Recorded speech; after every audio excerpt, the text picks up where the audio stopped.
Gym gym आखे जुग सलामत जग उते नित जगमगा।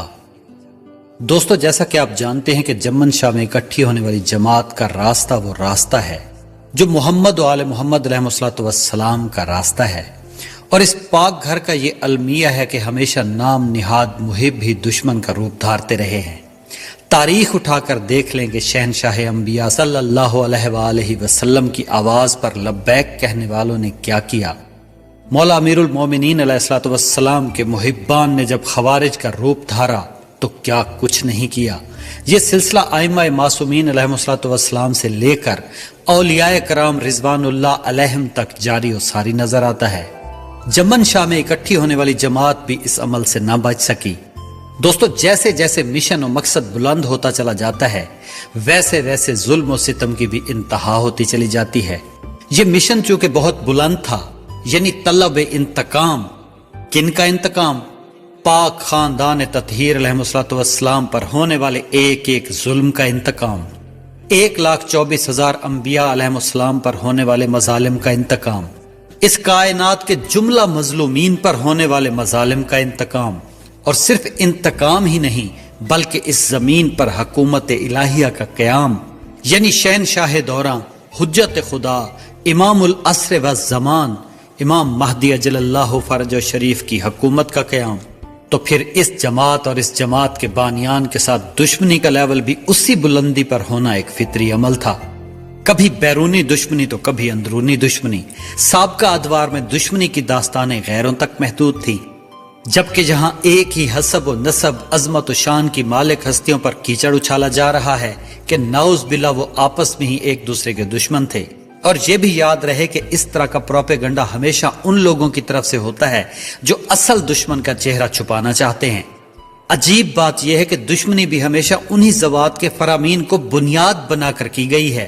जैसे खवारिज ने दीन सिखाने वालों के खिलाफ दीन को ही बुनियाद बना लिया, ऐसे ही हमारी जमात का चूंकि मरकजी नुक्ता नजर शहनशाह इमाम ज़माना अजलल्लाहु फरजो शरीफ से राबता है, तो उसी राबते को बुनियाद बनाकर इस राबते का दस्तूरुल अमल देने वालों के खिलाफ उसे इस्तेमाल किया जा रहा है।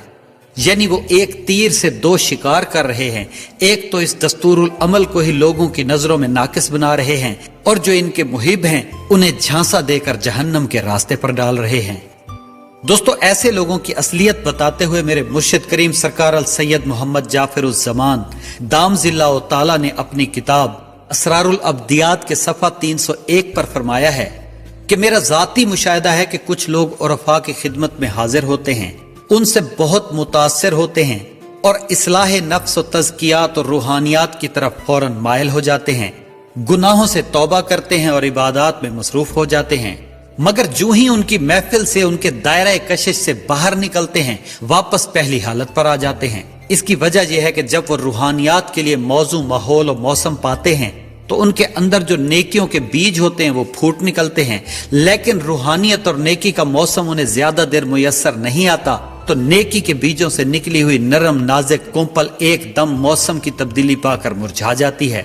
इसकी एक मिसाल ऐसे है कि जैसे बहार के मौसम में अचानक गर्मी आने से गर्मी के पौधे कोंपले निकाल लेते हैं, मगर अचानक उन पर फिर सर्दी का हमला हो जाए या बर्फबारी हो जाए तो उनकी नाजुक कोंपलें खत्म हो जाती हैं। इसलिए जरूरी है कि जब इंसान में कोई अच्छाई की कोंपल फूटे, उसके लिए मौजू मौसम ता देर मुहैया रखना लाजिम है, ताकि अच्छाई और नेकी की नाजुक कोंपल मजबूत हो जाए और एक ताकतवर तन्ना बना ले, ताकि फिर उससे कोई मौसम नुकसान न पहुंचा सके। इसके बाद वो फरमाते हैं कि हमारे साथ अक्सर ऐसा होता है कि हम औलियाए कराम और नेक लोगों की सोहबत में बैठते हैं, वहां हमारे अंदर की रूहानियत और नेकियों की कोंपलें फूट निकलती हैं, मगर हम उन्हें मौजू मौसम ज्यादा देर तक नहीं देते, या अगर मौजू मौसम देते हैं तो वो पूरी तरह मौजू नहीं होता, जिसकी वजह से हमारी नेकियों और इबादात की कोंपलें फूट तो जाती हैं, मगर उनकी नशोनुमा और ग्रोथ स्पीड बहुत सुस्त होती है। इसके बाद फरमाते हैं कि एक वजह यह भी होती है कि हम इबादात का पौधा उगा तो लेते हैं, मगर उसे आंसुओं का पानी नहीं देते, जिसकी वजह से वो जल्दी मर जाता है। फिर फरमाते हैं एक बात और भी होती है कि जब किसी चीज का दरख्त अपने कमाल को पहुंच जाता है तो वहां से उसका ज़िवाल शुरू हो जाता है। इसलिए इंतहाई बुरे आदमी भी अच्छे बन सकते हैं और इंतहाई इबादत गुजार भी बुरे बन सकते हैं, जिसकी एक मिसाल इबलीस और उलमाए सू हैं, और दूसरी तरफ बाज फुकरा हैं कि जो अव्वल उम्र में गैर साले रहे और आखिर में आला मकामात तक पहुंच गए। वो फरमाते हैं कि इस बहस से दो बातें हमारे सामने आती हैं। एक तो यह कि जज्बात फीडेबल नहीं होते कि इंसान किसी को बाहर से नेकी और इबादत के जज्बात फीड कर सके, यानी खाने की किसी चीज में नेकी की गोलियां और कैप्सूल खिला सके या किसी तरह इंजेक्ट कर सके, बल्कि हर चीज हमारे अंदर नफ्स में पहले से फीड है। दोस्तों, सरकार सैयद मोहम्मद बाकिर दामजिल्लाहु ताला ने तो बहुत पहले फरमा दिया था कि मौलवी मौलवी ही रहेगा, चाहे वो नुसैरी क्यों ना बन जाए। मेरा मकसद चूंकि किसी की सरेआम तज़हीक हरगिज नहीं है, इसलिए मैं मुसलसल इशारों किनायों में बात कर रहा हूं, ताकि मैं जिनसे मुखातिब हूं वो खुद भी होश के नाखुन लें और जो उनके नाकिस मुशाहिदात सुन सुनकर अब्दी जहन्नम के दरवाजे पर पहुंच चुके हैं वो भी होश के नाखुन लें और असर नौ नमाज तौबा से दोबारा इब्तदा करें। वैसे तो मेरे पास सैकड़ों दलाइल और सबूत मौजूद हैं जिन्हें मैं वक्त आने पर इंशाअल्लाह पेश करूंगा, लेकिन यहां मैं उन अहबाब की आंखें खोलने के लिए सिर्फ एक दलील पेश करने लगा हूं। ये देखें, ये आपके सामने दो वीडियोस चल रही हैं। ये दोनों ऑलरेडी मेरे चैनल अल ज़मान प्रोडक्शन लिया पर मौजूद हैं। पहले सीन में सरकार अल सैयद मोहम्मद बाकिर दामजिल्लाहु ताला हैं और यह सीन है उस इस्लामिक मूवी का जिसका नाम है नुसरत इमाम, जिसके स्क्रिप्ट राइटर, डायरेक्टर, सामने चलने वाले सीन के कैमरा मैन और इस फिल्म के हीरो हैं मोहम्मद जाफिरुज़्ज़मान सरकार दामजिल्लाहु ताला। जबकि दूसरा सीन है 15 शोबान 2001 के जश्न का जो नगरी पाक जमन शाह में हो रहा है। गौर करें, दोनों भाइयों के लिबास पर गौर करें।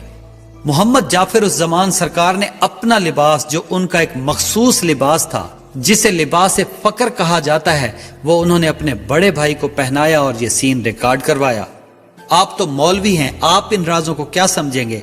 जाएं और जाके सारे जहान के फुकरा से पूछें कि लिबास फकर क्या होता है, उसकी अहमियत क्या है, उसका मकसद क्या है। क्या ये अपनी जिंदगी में किसी दुश्मन तो कुजा, किसी मोमिन भाई को भी पहनाया जा सकता है? सिर्फ लिबास ही नहीं, बल्कि गले में पहना हुआ हार जिसे कंठा कहा जाता है, हाथों में पहना हुआ कंगन जिसे फकर की जबान में कुलाबा कहते हैं, साइड पर लटकता हुआ कासा और हाथ में जो मुताहर है वो भी मोहम्मद जाफिरुज़्ज़मान सरकार दामजिल्लाहु ताला की है। यानी अपना मुकम्मल लिबास फकर अपने भाई के जेब तन फरमाकर अंधी मखलूक को यह समझाया जा रहा है कि हम एक हैं, हमारा खून एक है, हमारा जिस्म एक है, इस जिस्म पर लिबास एक है। यही नहीं बल्कि लिबास फकर बता रहा है कि हमारा दीन, मंशूर, हमारी अजमत और शान भी एक है। दोस्तों, ये हाल वसला वो चीज है जो हमेशा मुर्शिद की तरफ से अता होता है, और जैसे जैसे कोई तन तालिब मनाजिल फकर को अबूर करता है वैसे वैसे उसे एक एक करके ये सारी चीजें इनाम के तौर पर अता की जाती हैं। यानी यहाँ ये भी समझाया जा रहा है कि अगर हमारा हाल वसला एक है तो फिर हमारा मुर्शिद भी एक है। दोस्तों, एक हकीकत यह भी है कि मुझे यह भी मालूम नहीं कि यह हाल वसला असल में किस हस्ती का था। क्या ये मोहम्मद जाफिरुज़्ज़मान सरकार दामजिल्लाहु ताला का था, या मोहम्मद बाकिर सरकार दामजिल्लाहु ताला का था, या ये दोनों ऐसी वहदत हैं कि जिन्हें दो कहा ही नहीं जा सकता? मेरे ख्याल में ये ऐसा राज है कि या तो पहनने वालों को मालूम होगा या फिर पहनाने वाले को, क्योंकि अगर हाल वसला है तो फिर कोई ना कोई पहनाने वाला भी जरूर होगा, और इस राज से कम मैं तो वाकिफ नहीं हूं। बहरहाल, ये हाल वसला कहां से आया है, किसने पहनाया है, ये वो राज है जो अफशा नहीं फरमाया गया। हाँ, अलबत्ता नाम निहाद राब्ते का प्रचार करने वालों के लिए इसे मालूम करना कोई मुश्किल काम नहीं है, क्योंकि उनकी तो बाईं पॉकेट में ऐसे जवाब फिर रहे होते हैं। उम्मीद है कि जिनसे मैं मुखातिब हूं वो मेरी इस दलील पर गौर जरूर करेंगे। बाकी बाजी होंदी है खात्मे ते, कई जीत गए कई हार गए, वरना फिर कल का दिन तो है ही है। दोस्तों, सरकार मोहम्मद बाकिर दामजिल्लाहु ताला अपने इस वीर के इसमें मुकद्दस के हरूफ की तशरीह में फरमाते हैं, जिसे मैं बिला तशरीह पेश करके इस सिलसिले को यहीं खत्म कर रहा हूं। वो फरमाते हैं, जीम आखे जुग सलामत, जग उते नित जगमगा।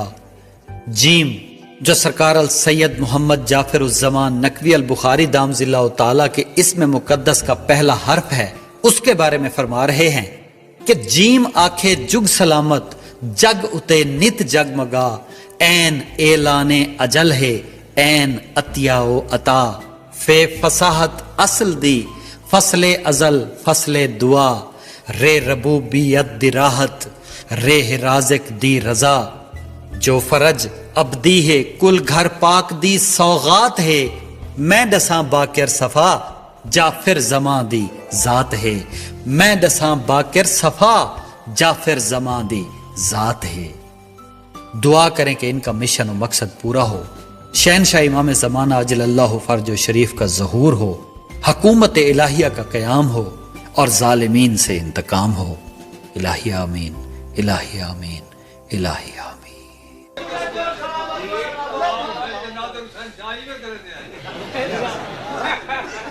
Saya tu saya aku kena tadi saya lekar hendak warna ini so.